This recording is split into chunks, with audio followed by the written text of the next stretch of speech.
사람들은요, 누구를 만나느냐에 따라서 인생이 많이 달라져요. 이제 미국에 오래 사신 우리 어르신들은 아실 거예요. 그런 얘기가 있어요. 처음에 이민 올 때에 공항에서 어떤 사람이 픽업을 나오느냐에 따라서 그 사람의 직업이 달라진다라는 얘기가 있어요. 근데 그런 경우가 굉장히 많아요. 그것처럼 사람은 누구를 만나느냐에 따라서 인생이 달라져요. 특별히 어떤 리더를 만나느냐에 따라서 인생의 성공과 실패가 많이 달라지기도 합니다. 좋은 예로 2002년 월드컵이 한국에 있었어요. 그때 한국 국가대표가 4강까지 올라갔습니다. 대한민국 역사상 전무후무한 기록이지요. 내년 6월이면 미국에서도 똑같이 월드컵이 열립니다. 그래 애틀란타에서도 경기가 있고요.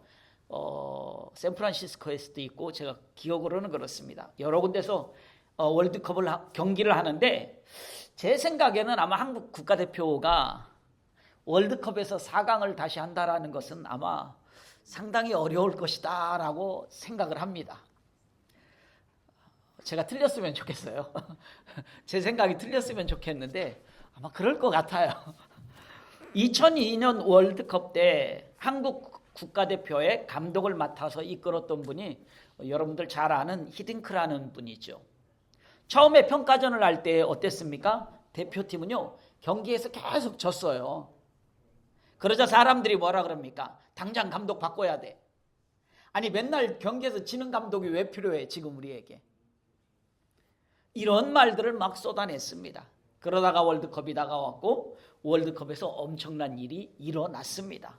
물론 선수들이 죽기를 각오하고 열심히 경기에 임한 것 사실입니다. 그러나 리더 한 사람 때문에 대한민국이 월드컵 4강에 갔다라고 대다수의 사람들은 말을 합니다.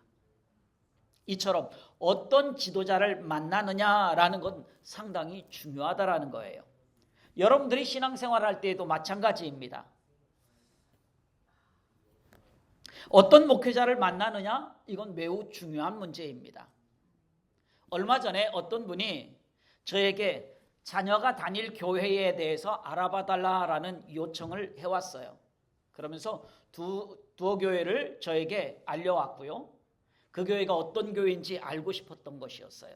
그래서 제가 아는 만큼 또 온라인을 통해서 검색을 해서 제가 검색해 본 만큼 알게 된 만큼 그렇게 알려드렸어요. 그분이 왜 저에게 이런 부탁을 해왔을까요? 그것은 내 자녀가 어떤 목사님을 만나야 하는지가 매우 중요하기 때문이라는 거예요.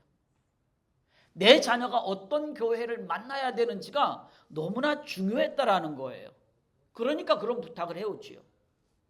이처럼 오늘 여러분들도 우리 교회를 만났고 또 제가 뭐 훌륭하고 리더십이 굉장히 엄청 많다 뭐 그런 건 아니지만 어쨌든 여러분들도 저를 만났습니다. 여러분들이 어떤 목회자를 만나느냐 하는 문제는 어떤 교회를 만나느냐 하는 문제는 여러분의 인생에 있어서 매우 중요하다라는 거예요. 성공과 실패를 가름해도 될 만큼 중요한 문제라는 것입니다. 그렇다면 그러면 우리는 좋은 리더만 만나면 될까라는 질문을 해보는 거예요. 여러분들이 좋은 리더만 만나면 될까요? 아닙니다. 오늘 우리는 좋은 리더도 만나야 되지만 내가 좋은 리더가 돼야 돼요. 여러분들이 좋은 리더가 돼야 된다라는 거예요. 왜 그럴까요? 예수 믿고 구원받은 성도는 하나님의 택함을 받은 영적인 자녀이기 때문에 그렇습니다. 우리 베드로전서 2장 9절 말씀을 함께 한번 읽어봅니다. 그러나 너희는 택하신 족속이요 왕같은 제사장들이요 거룩한 나라요 그의 소유가 된 백성이니 이는 너희를 어두운 데서 불러내어 그의 기이한 빛에 들어가게 하신 이의 아름다운 덕을 선포하게 하려 하심이라. 아멘. 여기 보니까 뭐라 그랬습니까? 하나님께서는 여러분들을 향하여서 택하신 족속이다, 왕같은 제사장들이다 라고 말씀하고 있어요. 즉 이 말을 다른 말로 바꿔보면 여러분들도 리더라는 얘기예요. 여러분들도 리더라는 거예요. 여기 있는 저만이 리더가 아니라 하나님의 자녀는 가정에서, 직장에서, 사회에서, 학교에서 리더로서의 사명을 감당할 수 있어야 된다는 거예요. 그러기 위하여서 택하신 족속이다, 왕 같은 제사장들이다 라고 하나님은 저와 여러분들을 말씀하고 있는 거예요. 그렇기 때문에 내가 속해 있는 공동체 안에서 어떻게 리더로서의 사명을 감당하느냐에 따라서 내가 속한 공동체가 잘 되기도 하고 안 되기도 할 수 있다는 거예요. 이러한 리더의 모습을 우리에게 가장 잘 보여주신 분이 오늘 예수님이에요. 예수님은 우리의 최고의 리더이십니다. 오늘 그 예수님으로부터 우리가 그 리더십을 좀 배워보자라는 거예요. 예수님은 보잘것없는 사람 12명을 뽑았어요. 그리고 그들을 제자로 삼았습니다. 그리고 그들을 훈련시켰습니다. 그리고 그들을 통하여서 세상을 뒤바꿀 리더로 그들을 양육하고 그들을 보냈습니다. 물론 우리가 예수님의 리더십을 한두 가지로 다 말씀드릴 수 없습니다. 예수님의 리더십은요, 찾아보면 너무나 많아요. 책들도 많고요. 예수님의 리더십은 너무나 많은 부분에서 말씀드릴 수 있어요. 겸손의 리더십, 온유의 리더십, 순종, 거룩함의 리더십, 진리와 정직의 리더십, 영성, 포용, 섬김의 리더십 등등 여러 부분에서 예수님의 리더십을 말씀드릴 수 있어요. 그런데 그것을 다 말씀드릴 수는 없고 오늘 이 시간에는 우리에게 지금 필요한 리더십이 뭘까? 라고 제가 생각을 했고, 그래서 그 리더십 중에서 두 가지만 오늘 좀 말씀을 드리려고 하는 겁니다.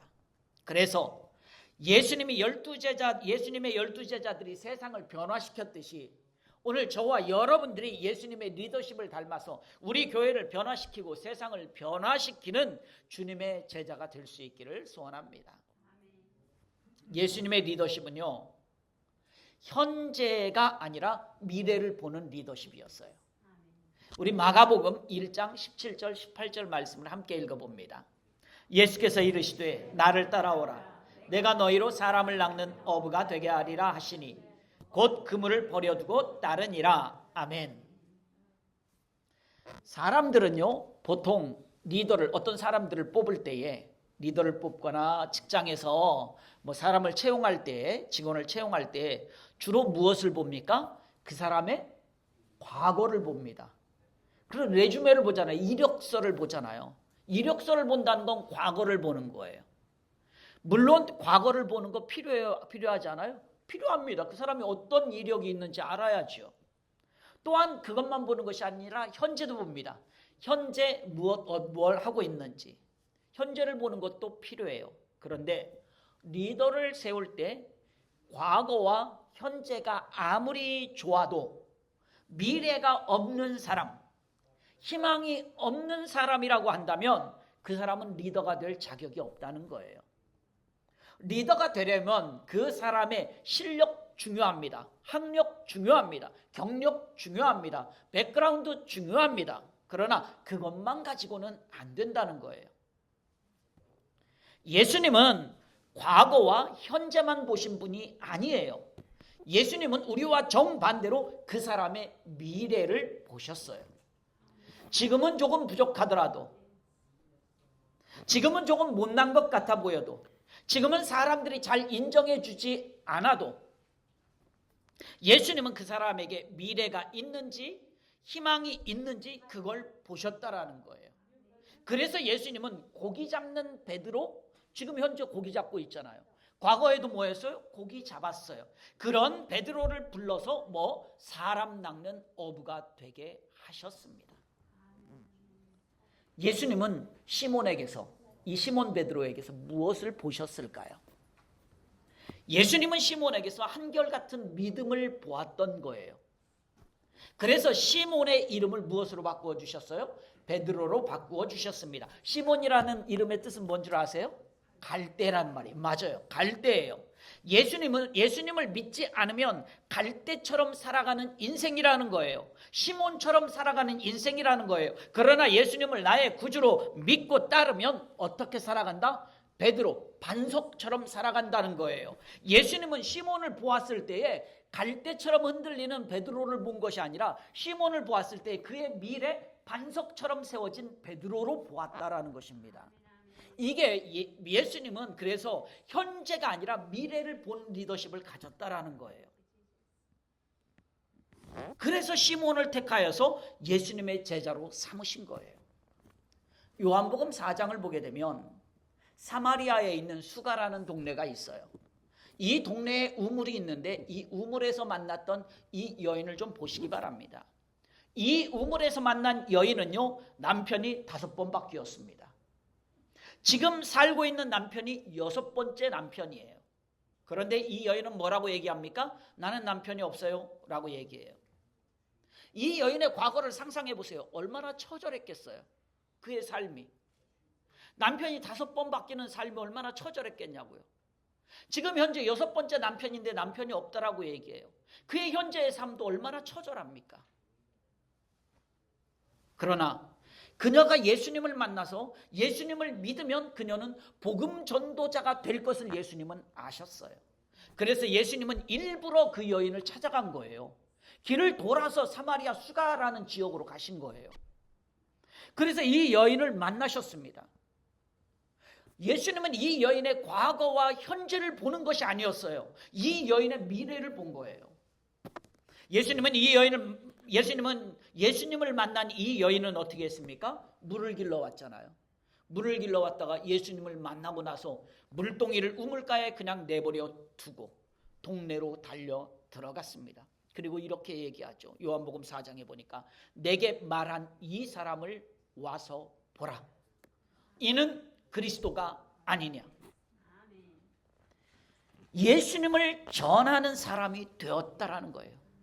근데요, 보세요. 예수님이 12제자를 택하셨잖아요. 12제자보다 먼저 복음을 전한 사람이 이 여인이에요. 제자들은 훈련을 받았지 복음을 전하지는 않았어요, 아직까지. 그런데 이 여인은 예수님보다도 먼저 복음을 전하는 자가 되어버렸어요. 예수님은 이 여인의 과거와 현재를 본 것이 아니라 이 여인의 미래를 본 거예요. 오늘 우리들은요, 리더로서의 역할을 잘 못하고 있는 것 같아요. 여기 있는 저도 마찬가지예요. 그 이유는 우리가 예수님과 반대로 살고 있기 때문이 아닌가라고 생각해 봐요. 우리는 과거와 현재만 보고 있는 거예요. 과거에 그 사람이 그랬어. 지금 그러고 있잖아.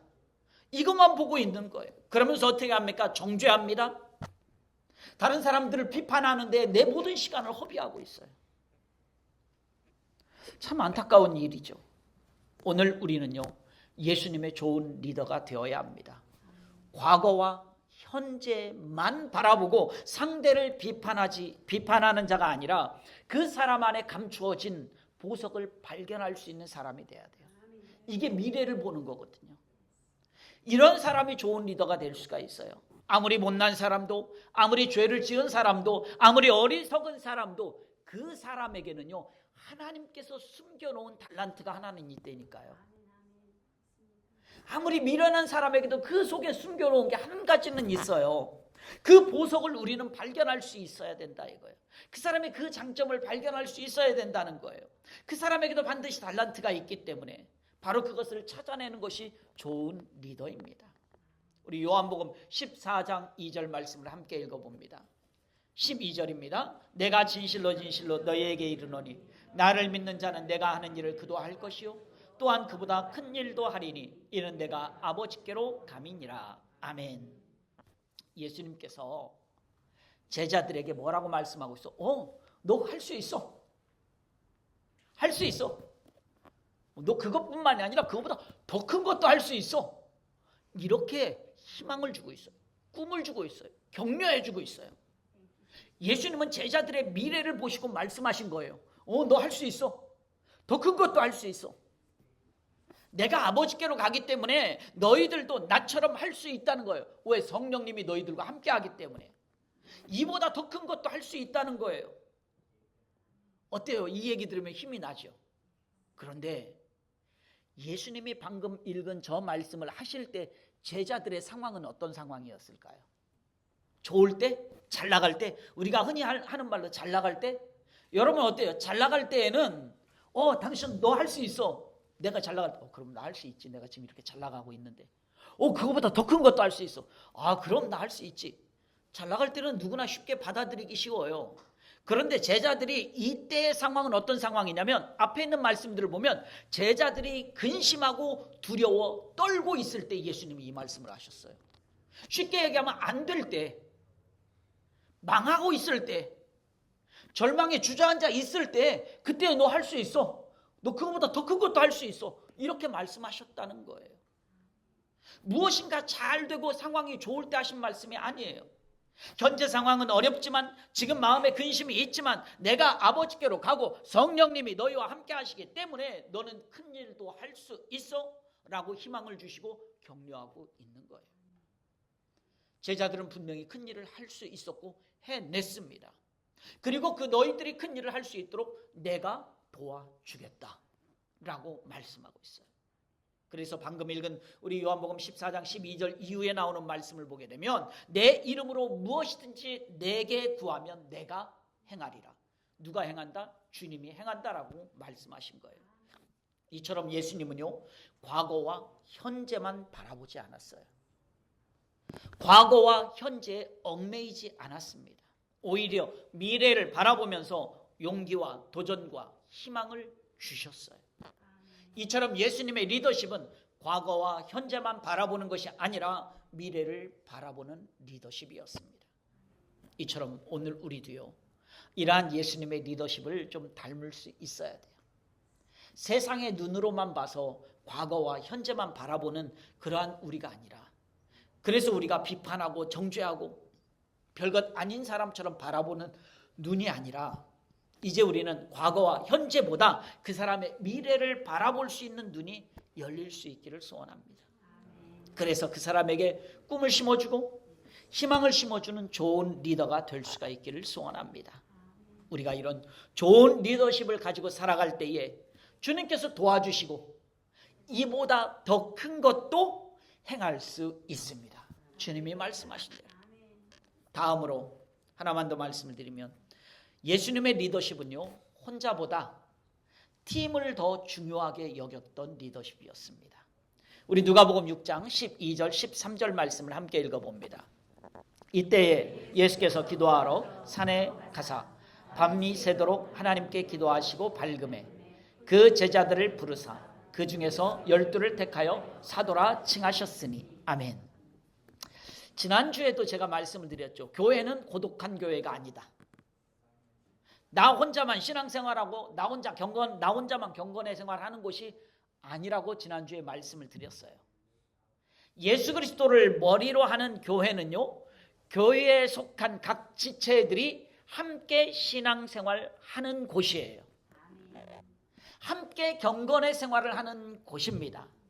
함께 섬기고 함께 사랑의 교제를 나누는 곳이 어디인가? 교회예요.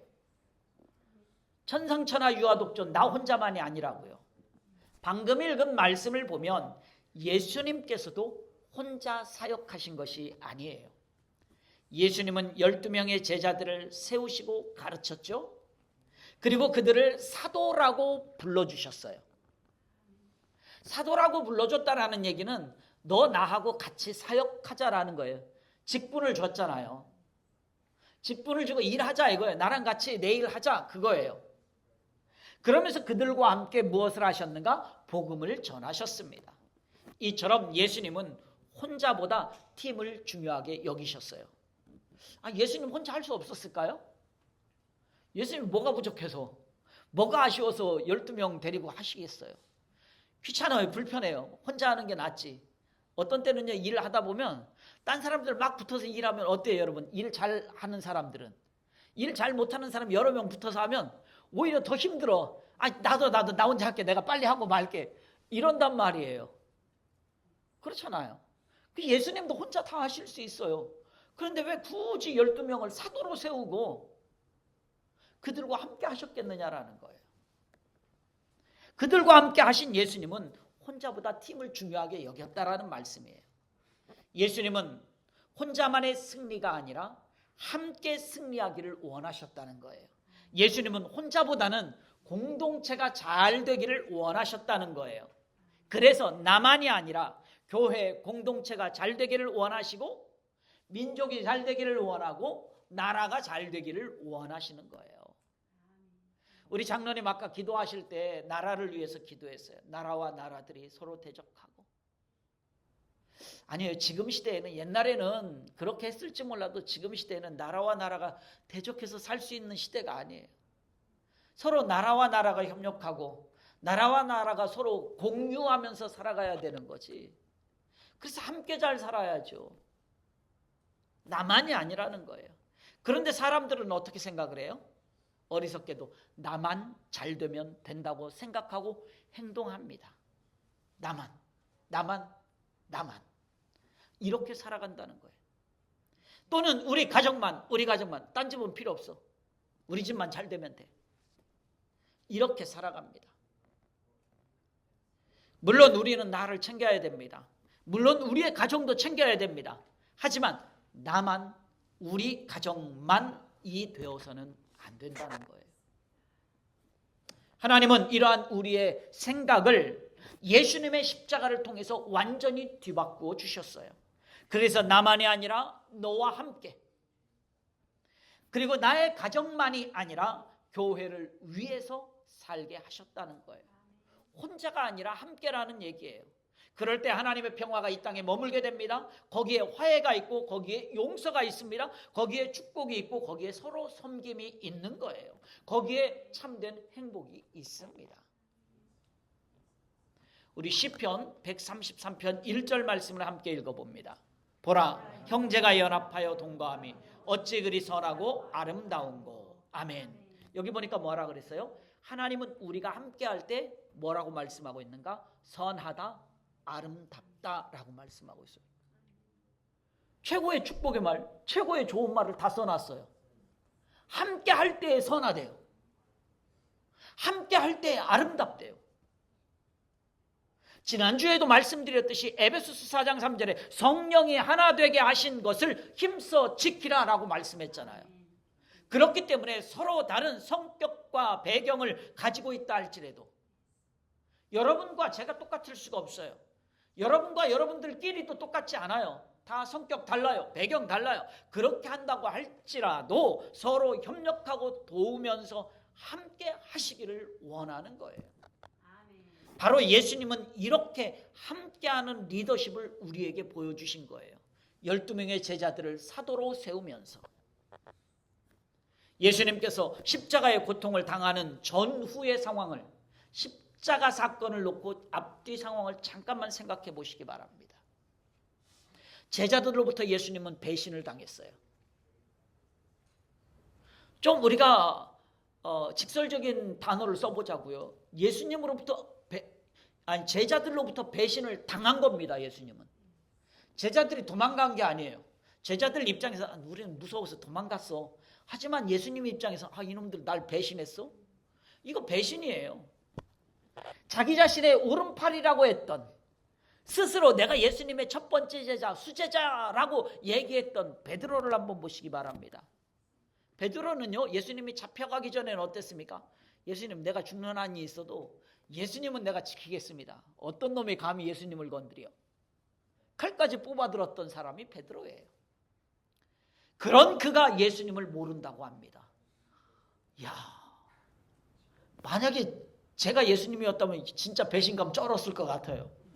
이야, 이거 완전, 아니 방금 전까지만 해도 칼빼 들고 예수님 위해서 내 목숨이라도 걸겠습니다 했던 베드로가 모른대. 이야, 입에 침도 안 바르고 거짓말을 해요. 심지어는 어떻게 합니까? 예수님을 저주하고까지도 모른다고 해요. 이게 얼마나 배신감이 크냐고요. 그러고 도망가 버렸습니다. 그런 베드로를 예수님은 끝까지 다시 찾아가서 회복시켜 주셔요. 부활 이후에. 그리고 그를 다시 제자의 길을 갈 수 있도록 하십니다. 다시 예수님의 제자인 베드로에게 많은 양들을 맡겨주십니다. 물론 네가 나를 사랑하느냐라는 예수님의 질문을 통해서 베드로는 다시 회개하고 돌이켰지만 어쨌든 예수님은 베드로를 끝까지 포기하지 않았다라는 거예요. 그리고 예수님은 베드로뿐만이 아니라 다른 제자들과 함께 땅끝까지 예수님의 증인이 되라고 부탁하셨어요. 이러한 복음 증거 사역을 베드로와 다른 수많은 예수님의 제자들이 함께 이 일을 감당했습니다. 베드로 혼자 하지 않았어요. 예수님도 혼자 하지 않으셨죠? 베드로도 혼자 하지 않았어요. 다른 제자들과 그리고 믿음의 수많은 성도들과 함께 복음을 전했다라는 거예요. 혼자 했다는 게 아니에요. 함께 했어요. 함께. 그 복음, 함께한 복음 증거의 사역이 어디에 기록이 되어져 있어요? 사도행전부터 기록이 되어져 있잖아요. 혼자 한 게 아니라 함께 한 것. 이처럼 예수님의 리더십은 혼자가 아니라 팀을 중요하게 여기는 리더십이었어요. 오늘 우리도요, 이 팀을 중요하게 여길 수 있어야 돼요. 우리 데이토나 한인장로교회라는 이 한 팀을 중요하게 여길 수 있어야 된다는 거예요. 주의 일은 나 혼자 하는 것이 아니에요. 물론 할 수 있을 수도 있어요. 그러나 함께 하는 것입니다. 같이 해야 되는 거예요. 그럴 때 더욱더 큰 은혜와 부흥이 있습니다. 말씀을 맺으려고 합니다. 사랑하는 성도 여러분, 오늘 우리는요, 예수님의 리더십을 통해서 오늘 나에게 필요한 리더십이 무엇인지 잠시 은혜를 좀 나누었어요. 예수님은요, 사람의 과거와 현재만 바라보지 않았습니다. 예수님은 지금 당장 조금 부족하고 지금 당장 조금 연약하더라도 그 사람의 미래를 보셨어요. 그리고 그 미래를 바라보면서 용기를 주시고 힘을 주시고 도전과 희망을 주셨어요. 이처럼 오늘 우리도 과거와 현재에만 집착하고 머물러 있지 않기를 소원합니다. 상대방의 미래를 좀 볼 수 있기를 소원합니다. 그 사람의 가능성을 좀 볼 수 있기를 소원합니다. 그 가능성을 보고 힘과 용기를 줄 수 있는 좋은 리더십을 소유할 수 있기를 소원합니다. 또한 예수님은요, 혼자보다는 팀을 중요하게 생각하는 리더십이었어요. 나 혼자 다 할 수 있을 것 같지만 그렇지 못해요. 세상에서도 혼자는 안 됩니다. 교회에서도 마찬가지입니다. 혼자 할 수 없습니다. 함께 하는 거예요. 함께 협력해서 하나님의 일을 이루어 가는 것입니다. 함께 예배하고 함께 섬기고 함께 사랑의 교제를 나누는 거예요. 이 한 주간도 상대방의 과거와 현재 그것이 아니라 미래를 보고 또 우리 교회의 미래를 볼 수 있기를 소망합니다. 그리고 또 우리가 서로 함께 합력하여 선을 이루는 그런 복된 한 주간의 삶이 다 될 수 있기를 주님의 이름으로 축원합니다.